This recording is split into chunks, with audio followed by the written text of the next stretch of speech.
আসসালামু আলাইকুম ওরহমতুল্লাহি ওবরাকাতু। সুপ্রিয় বন্ধুরা, সবাই কেমন আছেন? আমি এখন আছি গ্রামে। গ্রামের এই সবুজে শ্যামলে কত সুন্দর দৃশ্য, প্রতিদিন আমরা এটা উপভোগ করতে থাকি। গ্রামের অনেক সুন্দর দৃশ্য। আমরা গ্রামে আসছি শহর থেকে ঈদ করার জন্য। গ্রাম আমার খুব ভালো লাগে।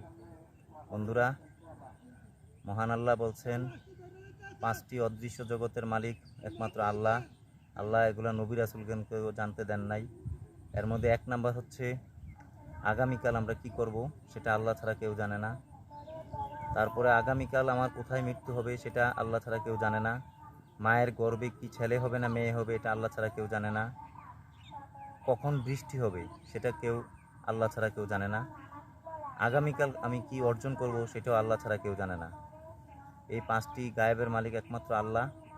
আসুন আমরা সবাই মিলেমিশে একসাথে বসবাস করি। আমরা একে অপরের গীবত না করি, পরনিন্দা না করি। আসসালামু আলাইকুম ওয়া রাহমাতুল্লাহি ওয়া বারাকাতুহু।